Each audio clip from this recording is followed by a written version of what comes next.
What's up, XRP family? Thank you guys for joining the video for today. So here we can see, guys, this is the guy Gary Gensler, right?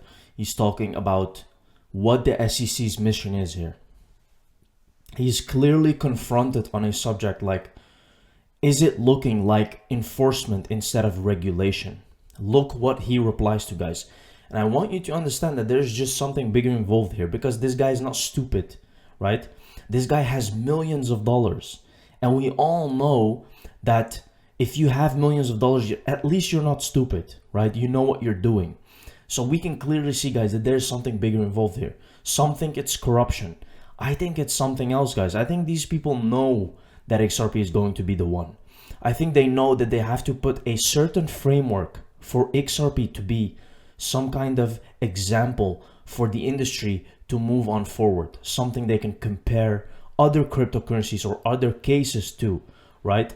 Now he's saying in this video that it's more about protecting investors, but clearly they are not protecting investors. We all know that, guys.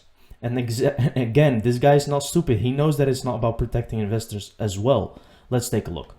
Ecosystem, the Ripple founder had to say a little bit earlier, if you could just take a listen. The SEC is kind of playing offense and attacking the whole industry. This is not a healthy way to regulate an industry. Your regulation through enforcement, as opposed to where we're seeing in other countries where they're doing there's an industry. I think that's really now. So he's kind of replying to what Brett Garlinghouse said here about regulating through enforcement. Chair Gensler, I'm pretty sure you might say, well, look, a founder in that sort of business might be saying this, but what about some of these players, like we've spoken to many who've perhaps been part of previous administrations who are now, advisors to some of these companies and worried a little bit about the holistic nature of really trying to regulate and worried that it is more about enforcement rather than the rules of the road at the moment? Caroline, there's nothing incompatible crypto and our securities laws. Our securities laws were brought about to protect the investing public against fraud and schemes and manipulation. And it was through this idea of full, fair, and truthful disclosure, registering with the SEC when you're raising money from the public and the public's anticipating a profit. It's pretty straightforward, actually common sense approach to helping the public in investing. So this broad field, we have one goal at the SEC is for them to come into compliance, whether it's the tokens, that's basically people raising money or offering these tokens. And it's also what I'll call the storefronts, but they can call themselves crypto exchange. Now look, guys, again, see, he's saying things that Ripple is actually doing from the beginning. Ripple went to go for regulation. They wanted regulation.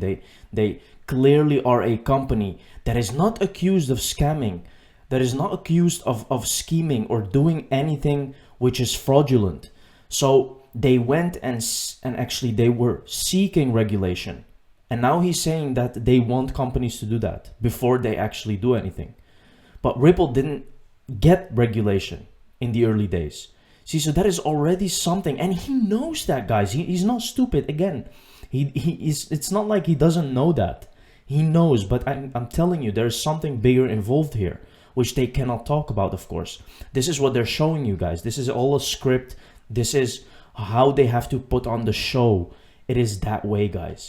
Or lending or staking as a service or other intermediaries to come into compliance and ensure that they don't mislead the public, but also that they don't commingle the funds, they don't take the public's funds and do things we just don't allow in our financial markets. We don't allow the New York Stock Exchange to also play with the customer's funds and make markets, run a hedge fund, run a dealer, be in the clearing business. We separate out those conflicts.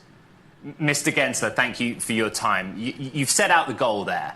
And what I want to ask you about is the results of your actions. You have asked a number of names in the crypto industry to register their products with the SEC.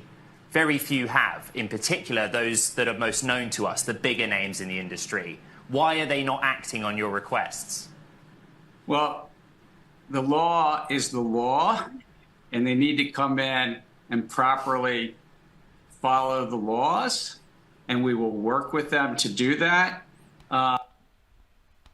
So again, guys, you can see here, and he's actually talking about FTX, that guy, right? Because why did FTX not, why were they not sued before? There were so many signs, guys, that FTX was not doing things right. So many signs, yet they didn't go after them, right? I'm telling you, something bigger is involved here. There's no other explanation.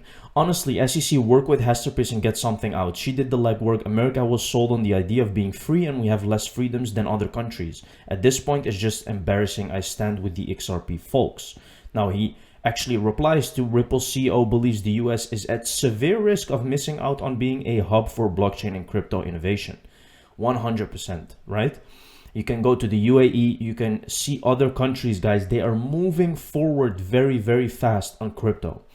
Because whether you like it or not, crypto is going to be something for the future, guys. And again, not all will survive, but definitely, guys, there is a lot of potential in blockchain and distributed ledger technology. Ripple's chief technical officer, David Schwartz, was weighed in a proposal to increase transaction fees on XRPL in proportion to the value of transactions to boost XRP's price, which is very interesting, guys. According to Schwartz, if the transaction fee is less than the actual cost of a transaction, executing the transaction could destroy value and discourage people from running nodes. In contrast, if the fee is more than the cost, there would be needless friction. Now, that is completely true, right? If this happens, if they manage to increase the transaction fee, XRP's price will go up. But the thing is, it will also be less attractive, because why is XRP very efficient? Because it is doing those cheap transactions, right? Now, the question is, can it stay cheap enough to make transactions? And I think it can, guys. Even if they increase these transaction fees, they will still be affordable, way better than what we have now. Here we can see Japan loves XRP. We work with over 100 financial institutions around the world and 63 banks that have signed up in Japan. Now, I'm telling you guys, Japan is ready. Japan is really moving on the forefront with XRP. Though, is Japan. Yes. And why is that? And what does the Japanese market hold that's distinctive that gives you an advantage there? Yeah, Ripple, big in Japan. Yeah, and Kansas. I don't know about Kansas yet, but Well. so Japan is a unique market. So we entered into a joint venture with a large financial services player over there called SBI, and there's an entity called SBI Ripple Asia, and they serve the Japanese market. When we approach banks in Asia, we approach them to solve a cross-border problem that we've discussed here. What's super interesting is that the local rails in Japan are not very efficient. So the reason why we don't really talk about domestic settlement for using Ripple's technology is like, look, we can complain about ACH, and there's problems with ACH. It's pretty good. I mean, Ripple could do it better, but let's leave that aside.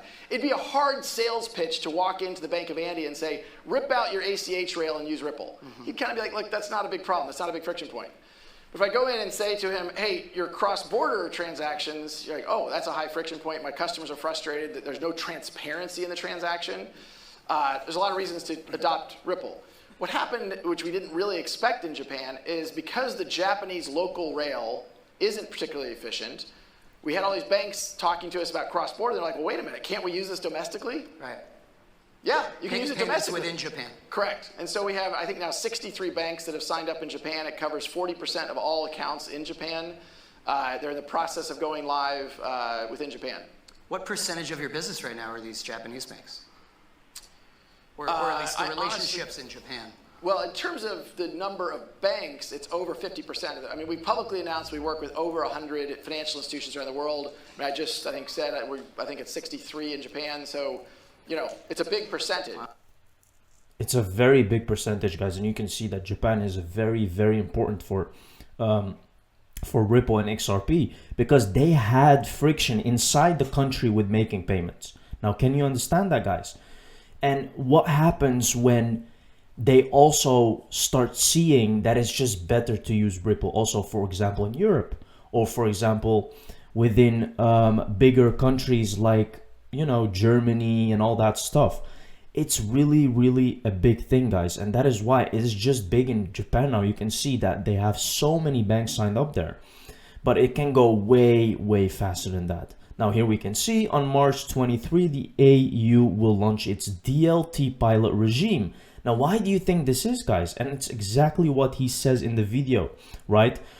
XRP can just make the transactions easier, and that is why they are doing all of these things, guys. It's coming, it's here. It's not far away anymore, right? It's around the corner. So pay attention, guys.